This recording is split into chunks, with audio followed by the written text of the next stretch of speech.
2012. Perbedaan pemikiran tentang bagaimana membangun kota direduksi menjadi pertentangan antar golongan. Kita, DPD Partai Demokrat, menolak untuk menjadi bagian dari pertentangan tersebut.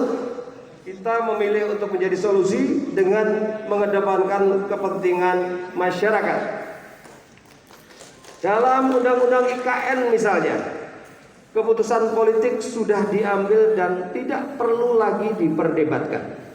Namun, yang perlu kita lakukan saat ini adalah menyumbangkan pemikiran tentang apa yang seharusnya dilakukan oleh pemerintah dan masyarakat di Jakarta pasca Undang-Undang IKN tersebut. Membayangkan Jakarta tidak lagi menjadi ibu kota memerlukan pemikiran yang jernih. Beratus tahun Jakarta selalu menjadi pusat pemerintahan, dimulai sejak Jipikun menaklukkan Jakarta pada tahun 1619. Memang pernah terjadi ketika Jakarta tidak menjadi ibu kota. Itu terjadi pada masa agresi militer Belanda 1946 dan 1948. Namun ini terjadi karena kondisi darurat dan dalam waktu yang sangat cepat.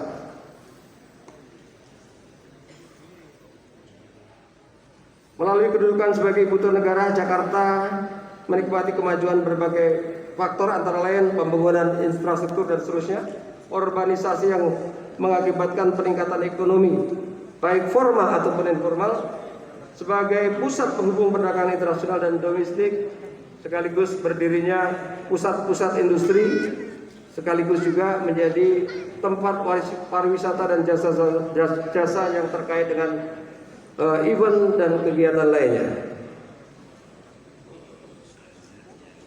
Benar adanya secara statistik kepengurusan pemerintah pusat di DKI Jakarta tidak mencapai 10% dari PDB DKI Jakarta. Namun bila ekonomi yang tercipta karena keberadaan Jakarta sebagai ibu kota bisa jauh di atas itu, pertanyaannya adalah apa yang terjadi?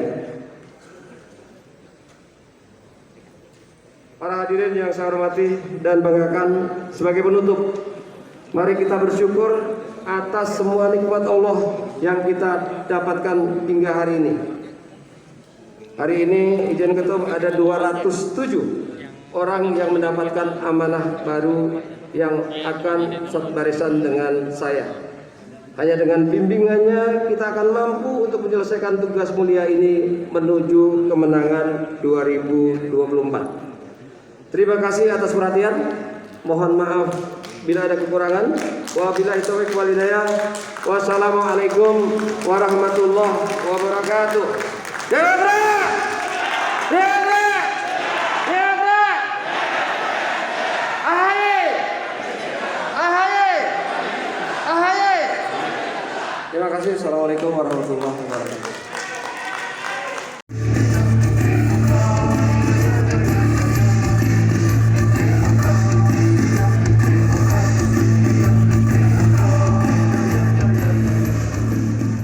Terima kasih.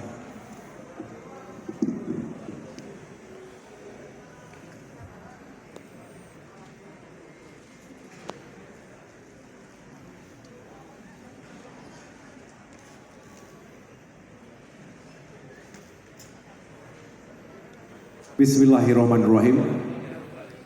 Assalamualaikum warahmatullahi wabarakatuh.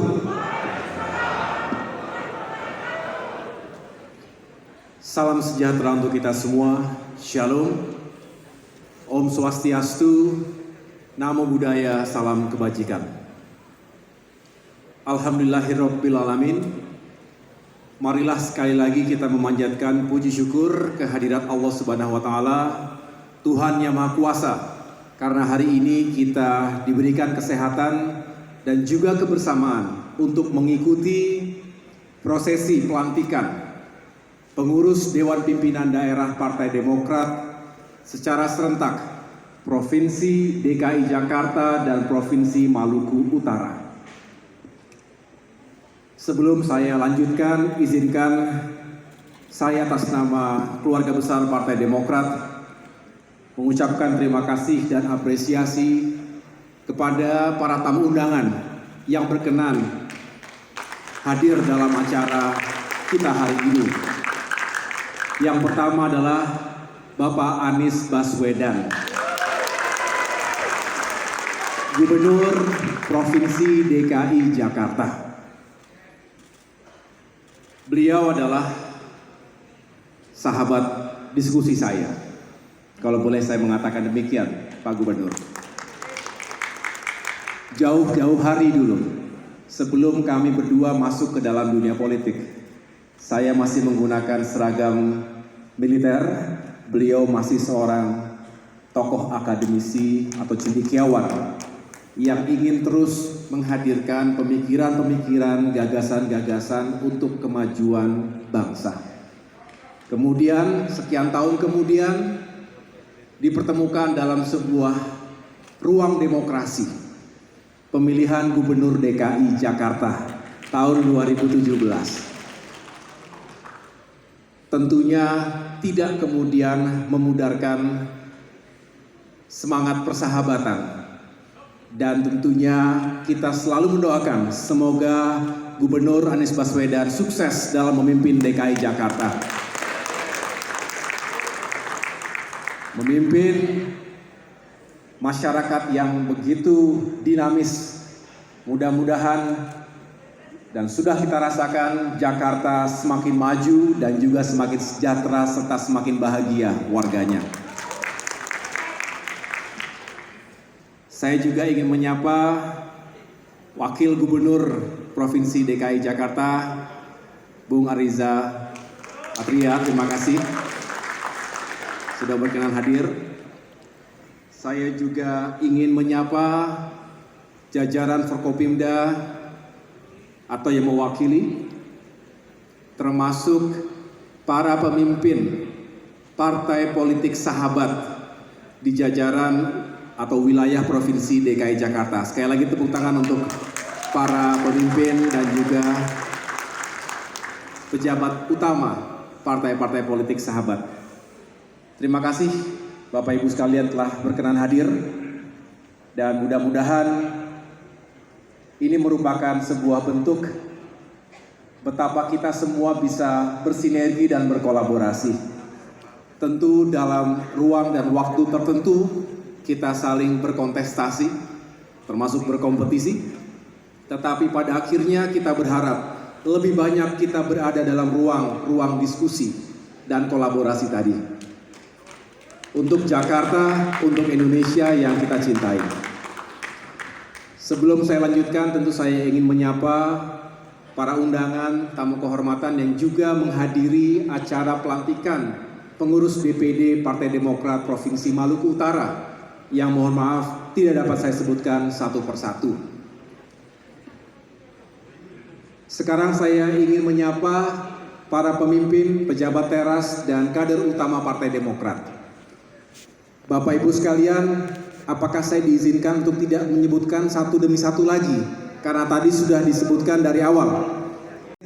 Memajukan Partai Demokrat, dan pada akhirnya itu semua kita dedikasikan untuk masyarakat di daerah kita. Yang kedua, saya ingin menyampaikan terima kasih kepada para pengurus DPD yang lama. Tepuk tangan bagi para pengurus DPD yang lama, yang sudah selama 5 tahun bekerja keras untuk menjaga kedaulatan partai dan juga memajukan Demokrat baik di Maluku Utara maupun DKI Jakarta. Saya lanjutkan. Nggak ada ini aja? Nggak nyampe ya? Kenapa? Arahnya di belakang. Oke. Teknologi. Kita lihat. Oke. Nah, sekaligus kita ingin bicara bahwa hari ini 15 Maret 2022 tepat 2 tahun pasca Kongres kelima Partai Demokrat. Tidak terasa sudah 2 tahun.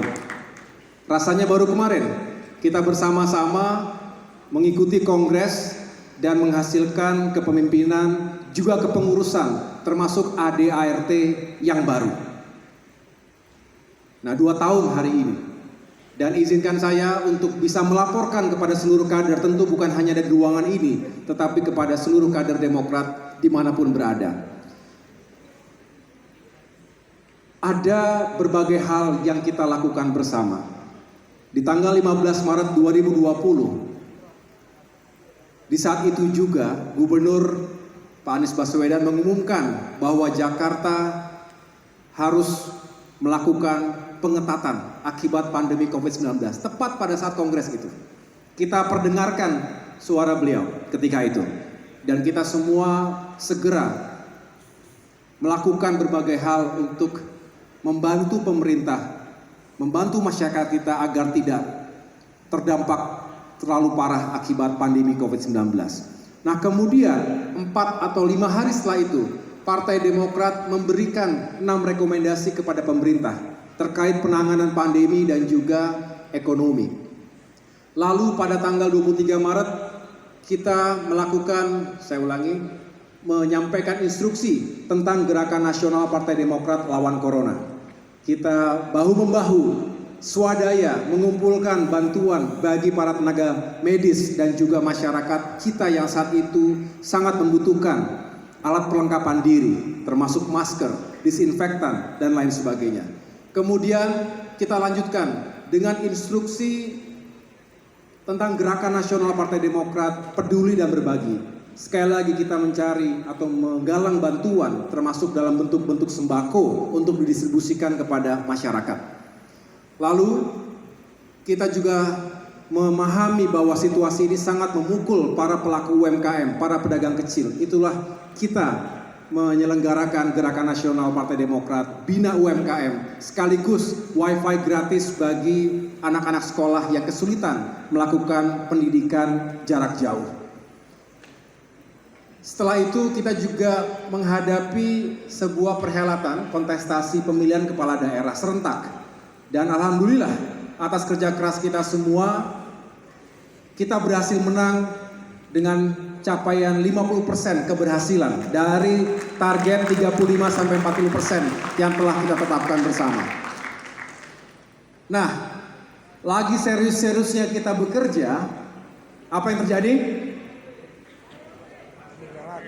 Ada rencana dan manuver jahat yang dilakukan oleh segelintir aktor melabelkan dirinya kekuasaan, mengambil alih kepemimpinan Partai Demokrat secara ilegal dan inkonstitusional yang dikomandoi oleh seorang KSP Muldoko namanya. Nah, lalu kita lakukan berbagai upaya untuk melawan itu semua, karena sekali lagi di luar nalar, di luar etika, dan tentunya melabrak nilai-nilai demokrasi. Itulah kita semua dengan tegas mengatakan kita akan menghadapi ini dengan segala resiko dan konsekuensinya.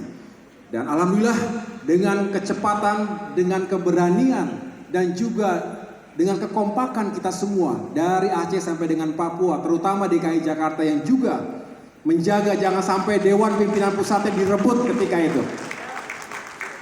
Dan akhirnya pada tanggal 5 Maret ketika benar-benar terjadi KLB di Sibolangit, Deli Serdang, kita juga mengambil sikap yang tegas dan terbuka. Kita sampaikan ini kepada publik.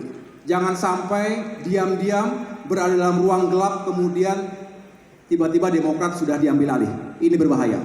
Kemudian pada tanggal 7 Maret dan seterusnya, kita semua benar-benar berupaya untuk menyatukan langkah dengan berbagai upaya Commander's Call.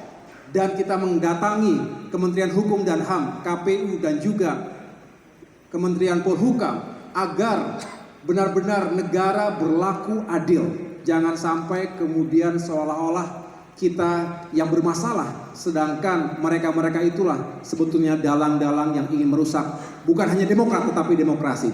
Dalam hal ini saya menyampaikan terima kasih kepada teman-teman partai politik sahabat yang juga memberikan simpati dan memberikan dukungannya kepada kami Partai Demokrat. Saya mengatakan kalau Demokrat kemarin diambil alih begitu saja, tunggu tanggal mainnya, yang lainnya juga akan dikerjain. Nah, tentu jangan sampai ini terjadi. Wajah demokrasi kita sudah tercoreng Tapi jangan sampai terjadi lagi kepada siapapun, kepada partai manapun, kepada organisasi apapun. Lalu kita lakukan konsolidasi ke berbagai daerah melalui berbagai medium. Dan tentunya yang saya bangga dan terharu adalah karena seluruh kader Partai Demokrat benar-benar menyadari bahwa ini sekali lagi ancaman terhadap kedaulatan, kehormatan, dan eksistensi partai kita. Dan alhamdulillah itu semua ditolak dan kita dinyatakan sebagai partai yang sah, sebagai Demokrat yang benar-benar memiliki kedaulatan dan integritasnya.